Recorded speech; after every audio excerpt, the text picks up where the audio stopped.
All right, everyone. Bernie Sanders glowingly praising Biden, appearing with him, making videos for him, saying that you're irresponsible if you don't vote for him. He's admonishing his own fans who are saying, hell no, we won't go, fuck the establishment.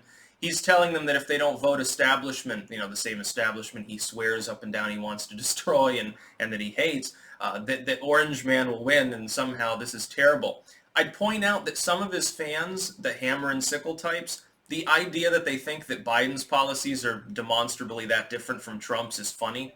And basically what this will force Bernie, I think, to do, the cat's going to jump up here, so prepare for a bit of a clumbering.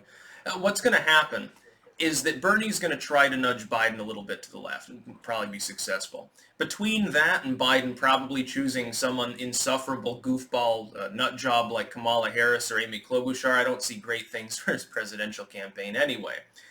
But Bernie Sanders isn't selling out. Let's make this clear. A lot of his fans are saying, well, he sold out, he's endorsing the establishment. Well, I mean, he is.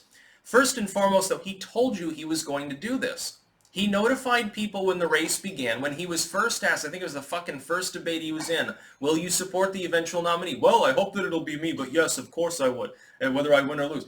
He told you that this would happen. He told his fans, these people for months continued to give him money and give him applause and do everything that they could to get him nominated, knowing full well, by the way, after Super Tuesday, he no longer had a path forward. He was the presumptive nominee several primaries ago. He didn't have to lose 8 out of 9 to be presumptively not going to win. Joe Biden basically had it after the next slew of primaries thereafter, with like Washington State going narrowly for him, although it took an extra day to announce, Maine and some of these other states. At that point, the race was basically over. There was no longer a numerical path to victory for Bernie Sanders. People still supported him, and now they're salty because they gave their $12 or their $20. They chipped in, and instead of supporting the no malarkey bus, they chose, the Bernie bus, and it broke down, and now they're by the side of the road. And Biden's trying to get him aboard, his limousine, and they don't want to get in because they're standing on principle. But he didn't sell out. He's been doing this shit for years. 2016 election, what happens? And these people knew that this would happen. What happens in 2016? Bernie Sanders runs. He falls further and further behind Hillary. Stays in till the last moment, by the way, which, didn't exactly ingratiate him or his fans to Hillary. He stays in, taking people's money, saying, well, we've got a coalition like no other, and all this other fucking horseshit, pretending it's still the 70s. And he loses, and he endorses Hillary Clinton, and he says, well, you got to vote for her because otherwise the Orange Man will win. He did the same fucking shit, and he's doing the same fucking shit now. It's really funny, though, Bernie Sanders endorsing Joe Biden before his own president, Obama. Obama, the last person to finally... Actually, I think there's one exception. I don't think Elizabeth Warren is yet endorsed.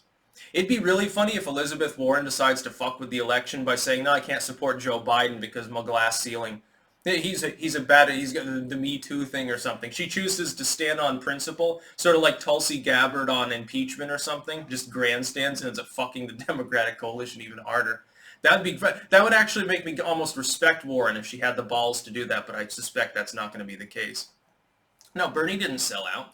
He sold out a long time ago. His ideas were revolutionary and hip and kind of like, with it, back in the 70s, back in the Jimmy Carter era.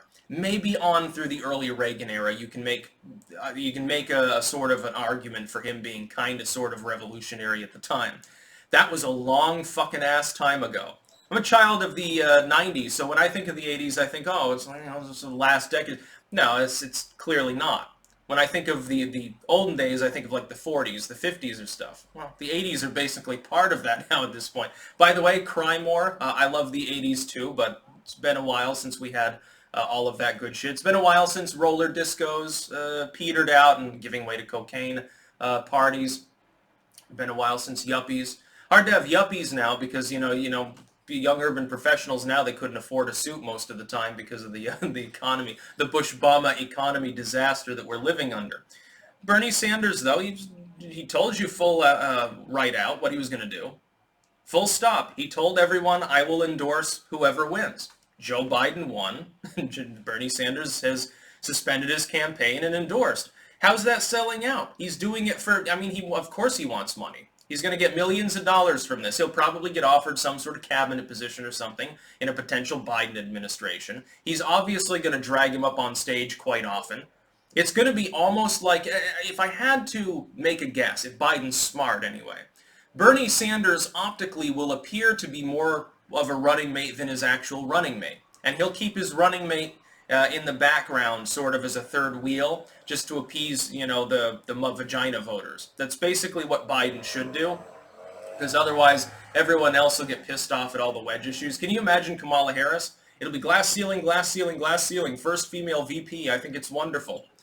It'll still be on the back burner, of course. Again, it means that the first female president will be an appointed official that was only put in there by crazy-ass Joe Biden because, you know, he figured he probably wouldn't last the first term and have to resign or would stroke out at some point. Regrettable if that happens. I know that I'm going to fight against any potential of Biden winning. Yeah, I support Trump. I'm going to vote for him and do everything that I can to convince others to do the same because, you know, I'd kind of like the economy to recover. You know, right now the economy is a little bit iffy. It'd be iffy for at least 4 years if Biden wins, even if the, you know, the pandemic response goes out the window. So, you know, I'd rather not return to the Obama recession. I think we can avoid that. I like the Trump economy better. I like the Trump economy better when half the economy is closed than the Bush-Obama economy. And Bernie Sanders, he's sat in Congress there since the 1990s. He's been in politics almost nonstop, I think, since the 1970s. He's an establishment figure. He's not anti-establishment. The idea that he's a revolutionary sort of goes away along with, you know, the color in his hair, you know, what little he has left. That's just the way that things are, and the Bernie fans need to understand that because Bernie's a DC insider, and because he's got the D after his name, he kisses ring and does what he's told like a spanked little fucking dog. And he was always going to do that. It's not selling out. It's called, he's been offered millions. He's been offered lucrative deals, and he fucking took them. Because at the end of the day, Bernie Sanders is just a normal human being, and all of his bluster about how evil wealth is a pile of projecting fucking steaming horseshit. That's about all. Peace out.